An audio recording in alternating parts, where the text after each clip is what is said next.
Welcome back to English with Tom and Julia, the podcast that helps you speak real, natural English, the kind people actually use in everyday life. Every episode, we show you small changes that make a big difference. And today, we're talking about something fun. Yes, the 10 English words you should stop using because they make you sound less confident, less natural, or just a little outdated. And of course, we'll give you better alternatives you can start using today. So let's start with a simple truth. Most English learners don't sound wrong. They just sound weaker than they actually are. Not because of grammar, but because of the words they choose. Exactly. And it's not your fault. Schools teach vocabulary lists, but they rarely teach tone or how certain words change the energy of what you say. Right. Like, think about this. Two people say the same sentence, the same meaning, but one sounds confident and the other sounds shy or unsure. And the difference is usually just one tiny word. For example, if someone asks you, "Can you help me tomorrow?" and you answer, "Maybe, I guess so," it sounds like you're not sure, even if you are. But if you say, "Sure, I think I can," now you sound clear, calm, and confident, without being rude or too direct. And here's something interesting. Native speakers avoid certain words not because they're wrong, but because they make your English sound less precise, less mature, or less confident. And you don't even notice you're doing it. These words sneak into your sentences because they feel easy, comfortable, familiar. But comfortable doesn't always mean effective. Sometimes the words you've been using since beginner level stay with you, even when your English has grown way beyond that. So think of today's episode as a little upgrade. The same way your phone updates its software, you're updating your English tone. Not by learning big, complicated vocabulary, just by replacing soft, vague, or overused words with sharper, stronger ones. And trust us, after today, you'll start to hear the difference immediately. And people will feel the difference when they talk to you. All right, let's dive into the first group, the words that make you sound less confident even when you are confident inside. These are words learners use automatically. But when native speakers hear them, they think, "Oh, this person isn't sure," or "They sound a little insecure." And remember, it's not about being perfect, it's about sounding clear, because clarity feels like confidence. So the first one is maybe. People overuse this word so much that it becomes a safety blanket. Yeah, when you say maybe, it's like you're putting a soft cushion between you and the decision. And of course, maybe is fine sometimes. But if you use it to avoid giving an opinion, it weakens your message. Instead of maybe, try probably. It's possible. I think so. These still sound flexible, but they sound more mature and more trustworthy. I guess is another one that quietly lowers your confidence. It sounds like you're unsure of your own thoughts, like you're apologizing for your opinion. Try replacing it with I think, from what I see, in my opinion. These sound thoughtful, not insecure. Oh yes. Sorry. English learners apologize for everything. For speaking slowly, asking questions, taking a moment to think, even breathing. And the problem is, when you say sorry too much, people automatically see you as less confident. Instead of sorry, you can say, "Excuse me. One moment. Could you repeat that?"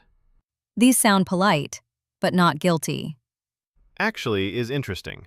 It's not wrong, but when people use it in every sentence, it sounds defensive. Like you're correcting someone even when you're not. Native speakers only use actually when they need to clarify something specific. So if you don't need to correct or clarify, skip it. Your sentence becomes cleaner and stronger. And then we have the classic English trap. Very good, very big, very tired, very important. These words are okay, but they sound basic, like you learned English only from a textbook. Instead, swap them for stronger words. Amazing instead of very good. Huge instead of very big.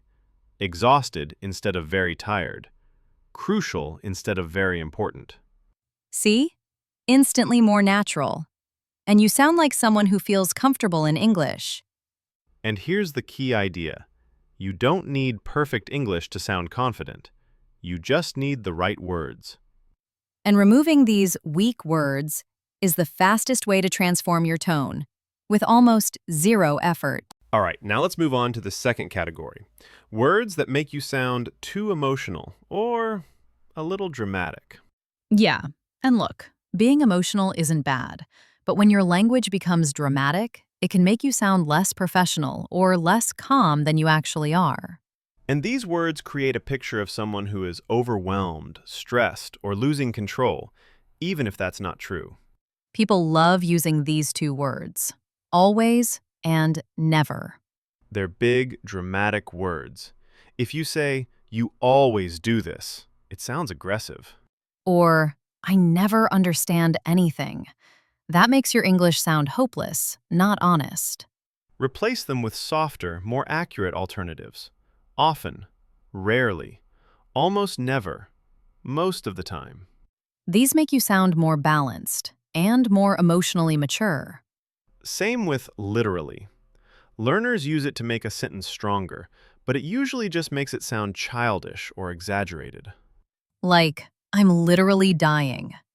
No, you're not. You're tired. Instead, you can use really, honestly, seriously. They express emotion without sounding like a cartoon character. And then we have people who say, "I'm so tired. That movie was so good." It's cute between friends, but doesn't work in serious conversations. Replace it with stronger words. "I'm exhausted. It was fantastic. I'm frustrated." One strong adjective beats 5 so's. These are real words, but when you use them for small problems, you sound dramatic. Like, my day was terrible. Maybe it wasn't terrible. Maybe it was just stressful. Try rough, stressful, not great. These keep your message calm, not explosive. And finally, the famous, "Oh my God." It's emotional, it's loud, and for some cultures, it can be offensive. Instead, try, wow, that's surprising. No way. Really? Same reaction, less drama. All right, now let's make this super clear.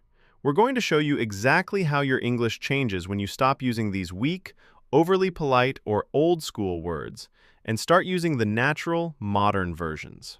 Yes, we call this the before versus after test. Listen carefully, because this is where you'll hear the difference immediately. Example 1. Maybe, if you want, I think. Before, weak. Maybe we can meet tomorrow, if you want. I think it might be possible. After, confident. Let's meet tomorrow. Does that work for you? Boom. Same meaning, completely different energy. Example 2. Just, sorry, over-apologizing. Before, apologetic. Sorry, can I just ask something? I just want to know if you have a minute. After, natural. Can I ask you something? Do you have a minute? See? Still polite, but not insecure. That's why this before versus after step is so important. When you remove unnecessary words, your English instantly sounds sharper, more modern, and more confident.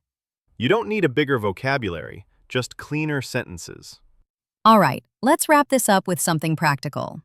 Here's a challenge for the next week, something you can actually do every day without feeling overwhelmed. Yes, small steps make a huge difference. The challenge is simple. Pick 3 words from today's list that you tend to overuse, or that make your English sound weak, formal, or dramatic. Exactly. Then, for each word, choose a replacement you want to use instead. Write them down if you want. That helps your brain remember. For example, maybe, I think, very good, amazing, I guess, I believe. Every day, try to use these replacements in real situations. Text messages, conversations with friends, emails, or work messages, even talking to yourself. And here's the secret. Consistency is more powerful than perfection. You don't need to remember all 10 words today. Just focus on your 3. Also, try noticing the difference in how people react. When your English is cleaner and more confident, people respond differently, even subconsciously. At the end of the week, review. Which replacements stuck naturally? Which words do you still slip back into? And what situations make it hardest? This is how your brain learns. Small, repeated adjustments plus real-life practice equals lasting change. Remember, it's not about perfection. It's about sounding clear, confident, and natural every single time you speak. So, are you ready to try the one-week challenge? Pick your words, use the replacements, and pay attention to your confidence. You'll be surprised how much your English improves in just a few days. Thank you for listening to English with Tom and Julia. If you enjoyed today's episode, give us a like, hit subscribe, and share this with a friend who's learning English with you. And remember, changing your English doesn't require big effort, just small, intentional choices. See you tomorrow for another episode. Keep learning, keep growing, and keep speaking with confidence.